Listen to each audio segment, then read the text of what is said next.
Hello my dear students. तो काली है तुम एमआईएल परीक्षा। तो फर्स्ट क्वेश्चन है गोटे पैसेज देती पैसेजटा भलसे पढ़ के आंसर करवा। तो एक नंबर है आइंस्टाइन हाथ में कौन थी। आइंस्टाइन हाथ में कौन थी बेहेला और सुटकेस। तांका आंतरिक इच्छा कौन थी शांति और सचिंदार सह बंचिवा। क्वेश्चन आइंस्टाइन को स्टेशन रे कहीं चिन्ह पारे ना कहीं कारण से सुटकेस और बेहेला धरी चलुले। तांको स्टेशन स्वागत करिवार कारण थिला से राणींकर अतिथि थिले। संभ्रांत शब्द लगे वाक्य निज भाषा वाक्यटे लिख। आइंस्टाइन को केतक संभ्रांत व्यक्ति स्टेशन रे स्वागत पे अपेक्षा करथिले।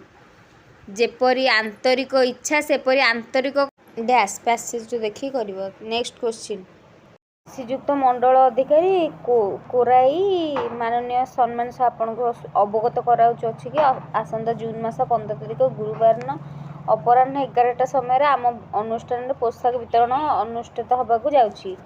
मुख्य अतिथि रूपे आपण योगदान देबा आम विनम्र अनुरोध करबा हो। इति आपणकर विश्वस्त सापगड़िया सरकारी उच्च विद्यालय प्राथमिक विद्यालय पर्यटन कमिटी शिक्षक व्यासनगर। ताले पोशाक जब केबे पालन करने को सूचना दी जाइए। उत्तर 25/1/2024। उत्सवर मुख्य अतिथि रूपे मंडल शिक्षा अधिकारी को निमंत्रण करा जाइछि। उपरोक्त दरखास्त केउं कथा गुडी परिवर्तन कले ता साधारणतंत्र दिवस मुख्य अतिथि 11 नंबर उत्साहित उत्साह आनंदित कौन हम आनंद।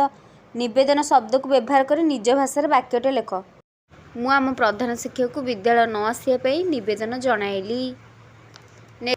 आमे कहीं डोडो वंश बुड़ाई देलु ना ता मांस आमे डोडो को मारी पकईलु फल ता वंश कौन होगला बुड़ीगला। कालभेरिया वंश शेष हम अपेक्षा कहीं अनुच्छेद पढ़ के आंसर दब। कालभेरिया मंजूर गजा बाहर असुविधा हुए ना कहीं। 16 ରୁ 19 नंबर ए जो गीतटा पढ़ के आंसर दब। ऊपर पदरे किए लबणी खाइबा कथा कुहा जायछि। श्रीकृष्ण लबणी खाइबा कथा कुहा जायछि। सिक्का छंद केतेबेले धरी जाती गाई धुआ हवा समय रे सिक्का छंद धरी जाती। ऊपर पदरे थिबा कथाटी कवि काहा मुखरे कहिचंती माता जशोदांक मुखरे कुहा जायछि। शब्दटीर कथा को 3टी वाक्य लेख सजाड़ी लिख। उत्तरटी हेब दृढ़ मना व्यक्ति निज सिद्धांत अटल रहंती। बसबार बसाइबा खाइबार सेपरि हेब खुआइबा। विवेक पूर्व अ लगे अविवेक है। मनीष पूर्व अ लगे कौन हम अमनीष। मु कटक जाइथिली आमे कटक जाइथिलु। मु दिल्ली जीवी आमे दिल्ली जीवु।